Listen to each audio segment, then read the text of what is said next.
Back with James and tie-dye t-shirt for our promised off-season Q&A, the first one for the off-season in between A Dragon Raised by Wolves Part 1, and we'll have Part 2 out next week. Anyway, let's talk about Season 7, and I'm sure we have a lot of questions based off the first part of A Dragon Raised by Wolves. Johnson knows.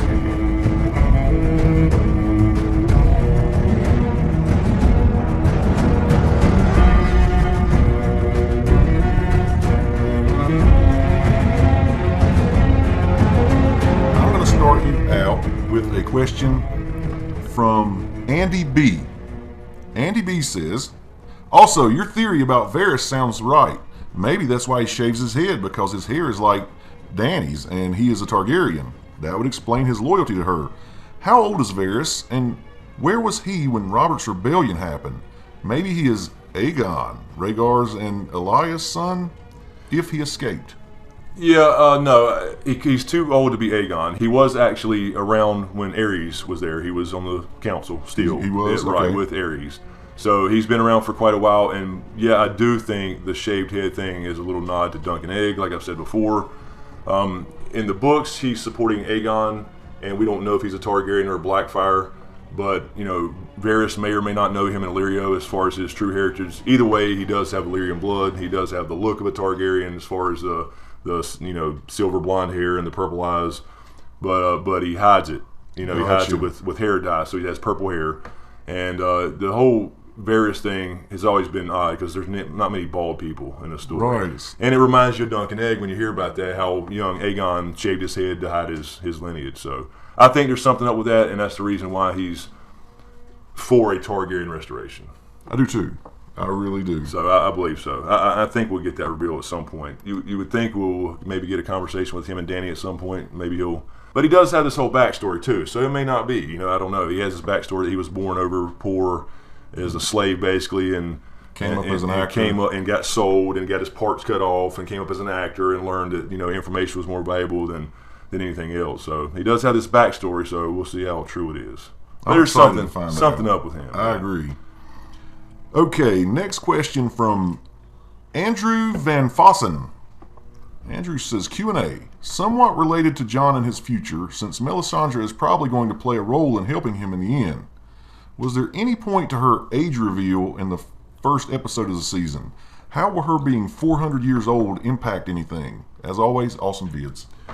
Yeah, I think it was just to kind of show the, kind of the power of this magic, in a way. You know, she believes it's a god. I still don't think it's a god. Mm-hmm. I said before that if we found out now that the others are created by the children, mm-hmm. then that kind of proves there is no great other, which she thinks is the, antithesis to R'hllor.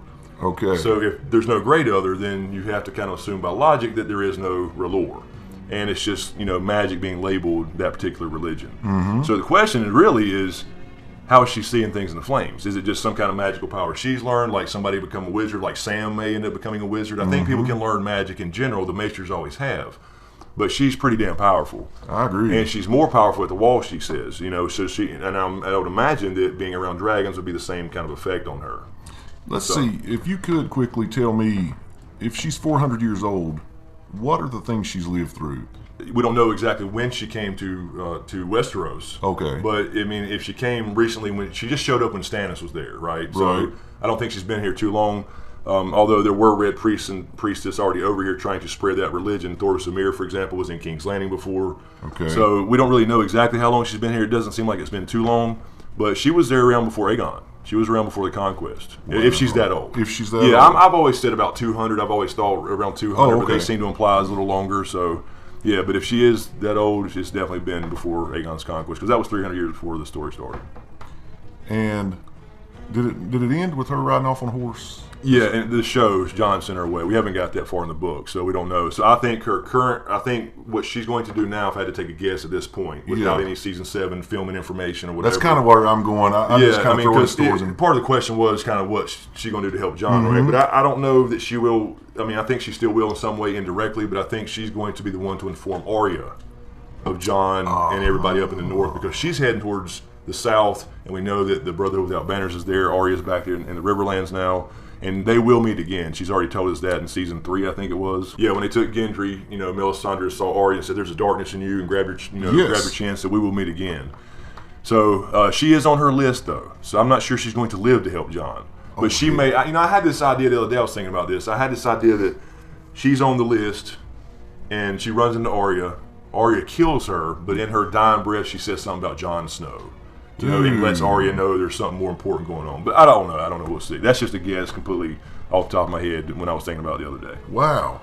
But it would be cool for her to kind of indirectly help Jon by having Arya and the group go up to, or let them know what's going on in Winterfell. That's cool. Makes sense. I think you might be onto something there. Let's see. Brianna Lacey says 2 questions. First, do you think Dany and Jon would get married? Granted, she is his aunt, but the Targaryens are known for marrying within their family. Second question, do you think they'll ever show Jon being a warg, or is it pretty much fuck it at this point? Also, great video as always, guys.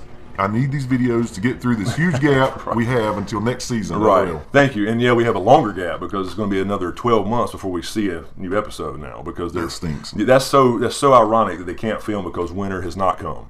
That's true. So that's what's going on with that. So yeah, they actually just released a little teaser already, but it was just kind of a behind the scenes. We're starting to build things and write scripts and all that kind of stuff. Keep everybody fired up. No filming going on. They released that at Comic-Con this week. So they need winter to come to film. They need winter to come to film. That's funny. So winter ain't coming in Ireland. So because normally they'd have been filming probably by now, at least starting. So I think you're going to say no. You don't think they're going to get married. Is that what you're going to say? Well, I mean, it's hard to say. The show seems to be leaning in that direction. I mean, from this love story, and originally George R. R. Martin wanted Jon Snow to fall in love with Arya. And then they couldn't do anything about it until they found out they were basically cousins. Okay. So, I mean, when Dany said that with Dario and broke up with Dario in season 6, episode 10, I thought when she said, I need to marry somebody, he was like, who are you going to marry? And he's just like, I don't know, nobody maybe. But, again, I said this a few weeks back, how many people over there in the show at least are suitable for her if she needs to marry politically? And he's got the entire North now as King of the North, right? Crap. And she's going to basically roll through anybody she wants to at this point, the way I see it, unless Euron causes a few problems, I'm assuming. And Cersei won't get down without a fight. But she's got 3 dragons. She's not going to get down without a fight. She's got 3 dragons. Yeah. So I can see that happening. And the other thing that may support that is, they threw it right in our face from day one, from episode 1, that Cersei and Jaime were brother and sister. Oh, you're right. I see. They're setting up. It's almost like he got us comfortable with that, even though that was taboo. And them being aunt and nephew would be a little less. And the Targaryens did practice all the way up until Rhaegar's time. Rhaegar was going to marry probably another Targaryen, but the tragedy at Summerhall happened, which killed a lot of his suitors. Did they want to keep a pure bloodline or something? Yeah, they want to keep a pure bloodline, but that also is a bad thing, and George R. R. Martin's telling us, and it leads to madness. For example, Aerys II, Dany's father. Okay. So he's saying it's a bad thing. I'm not saying he supports it, but he's just kind of got us comfortable with that. So it's a possibility, but I don't see it being that happy ending. As far as, they live happily ever after and defeat the bad guys, because that's not the way it works here. Not in this story. This is not Lord of the Rings. Her second question, I'm interested to see what you think. Do you think they'll ever show Jon being a warg, or is it pretty much fuck it at this point? On the show, you know what? On the show, I almost want to say it's pretty much fuck it. Because you needed to go ahead and establish that early, that at least he was having some wolf dreams, even if he never really actually warged with the white, lenses in his eyes. Or contact. So I mean, I don't think the show's going that route, but it's kind of like the Dragon Raised by Wolves series we're doing and talking about. I think whatever he's got to do has got to be magical, and that has to do with the ice side, his Stark side, which will be warging and green sight and all that kind of stuff. Now, he's not a green seer in the books, but he is a warg. He just kind of resists the power.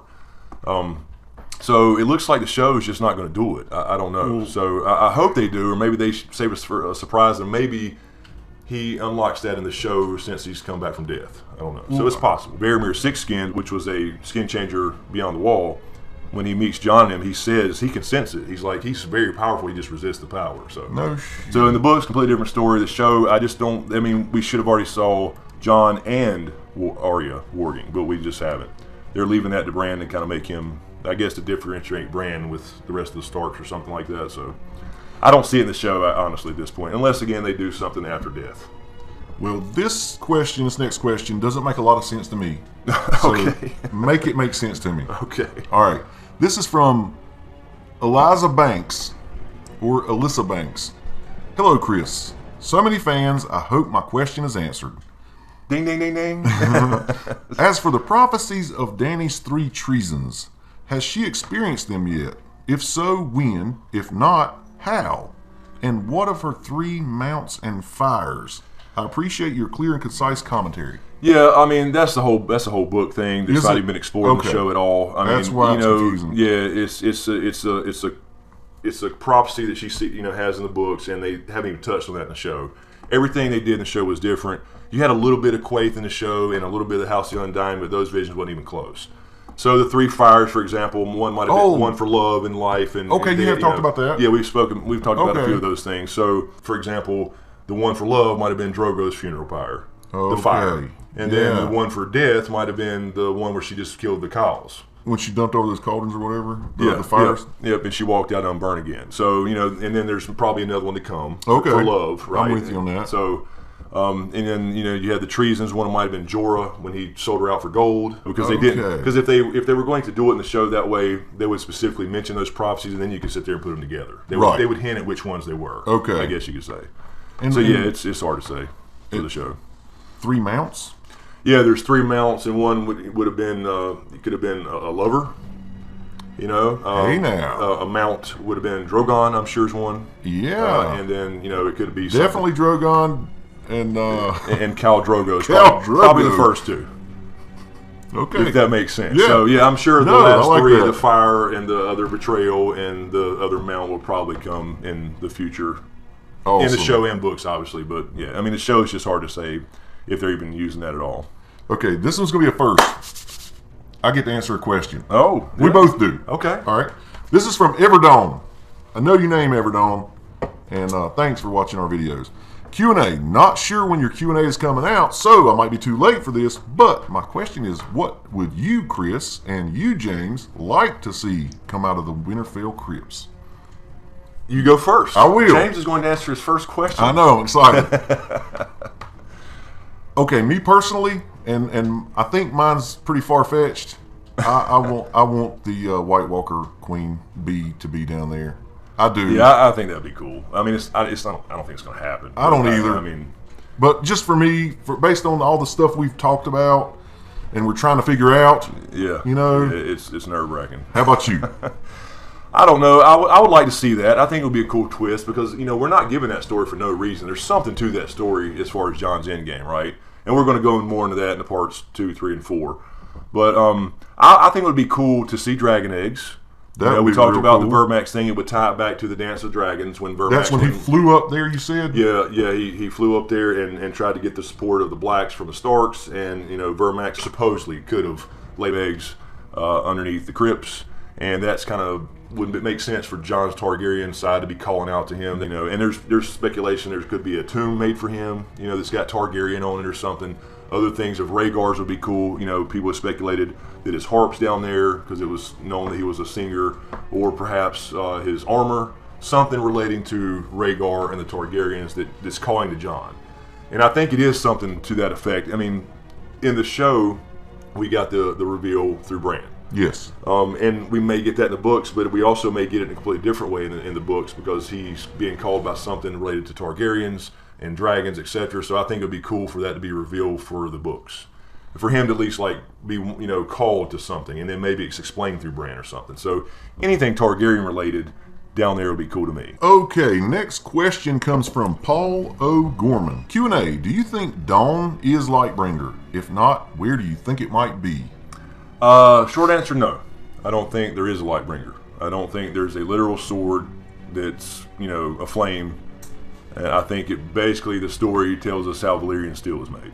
I think you're right. I think there was magic and probably sacrifice involved, dragonfire and sacrifice, and that's how Valyrian steel was made, and the red sword is Lightbringer. So essentially, it could be Longclaw, it could be Heartsbane, it could be Dark Sister. Any Valyrian steel sword kills White Walkers. The reason I say that is because it just doesn't make sense for there to be some single magical sword that does something more than a Valyrian steel sword does now. It can't do more. Right. I mean, what's it going to do? Shoot laser beams and stuff, like I said before. And the other thing is, and we'll get back into this a little bit with A Dragon Raised by Wolves, is when you think about the Azor Ahai and the Last Hero prophecies. All right, the Azor Ahai prophecy from Ashai, which Melisandre comes from, says that this last, this savior of the world, tempered Lightbringer through Nisa's heart, caught fire with her soul and all that kind of stuff, and he went on to save the world. The Last Hero went off with 12 companions and a dog. Everybody died. He eventually found the children and got their help somehow, but it says, as far as old Dan stories go, that when he tried to use his sword, it was so cold that it broke. So either they're two different people, somebody got twisted. How was the big fabled sword Lightbringer that Nisa made, or that he made through Nisa? It's so cold it breaks. It was so magical that it broke. So I don't think Lightbringer is a sword. I think it's probably maybe Jon Snow. Right. Or, as far as, a metaphorical tool that saves the world. Or something Jon Snow uses. I mean, it could be a dragon, for that matter. A dragon, anything in this world of ice and fire that's a weapon could be called a sword. And they have actually been referred to as flaming swords, dragons. So, I don't think there is a Lightbringer. This question kind of stays in that same vein. This is from Ron Brown. Ron says, well done, Chris and James Q&A. Sam knows Dragonglass is a method to fighting the White Walkers. Do you think he will also find the secret to forging Valyrian steel, and has one, he has in parentheses, Gendry has to have huge biceps, all that rowing, and could outfit the troops. Yeah, he needs a leg day, for sure. I think it's possible. I think Sam's going to play a huge role. He's going to find something in the Citadel about the Long Night. Not just, we kind of talked about this before in the Q&A. They know that Dragonglass kills them. Now they know that Valyrian steel kills them. They don't know about Dragonfire quite yet because they've probably heard about the dragons, and I know that Maester Aemon and Sam talk about Daenerys, so they know dragons exist. So we know the three things that killed him. Wildfire likely too. So if Gendry is such a gifted blacksmith or whatever, has nothing to do with Valyrian steel though. I know, but that's what I'm saying. Do you think Sam could tell him a trick? Yeah. And he could be the guy who gives a bunch of Valyrian steel swords to a bunch of people? I think, sure, it's possible. I think Sam's going to learn something of importance, but the thing is, he already knows about Valyrian steel, or dragon steel they call it in the book sometimes, because him and John had this conversation in the books about, I found something where the last hero used a dragon steel sword and they couldn't stand against it, and John thought, I wonder if they mean Valyrian steel. Like, he didn't know it was the same thing. You're talking about a conversation between John and Samuel? Yeah, okay. Exactly, in the books. So, yeah, so, it's possible that he finds the secret to making Valyrian steel, but he's going to have a few dragons and likely some sacrifice if the Azor Ahai Nisa thing is hitting truth to it. Okay. Because we know that it has something to do with Dragonfire and possibly sacrifice to make it.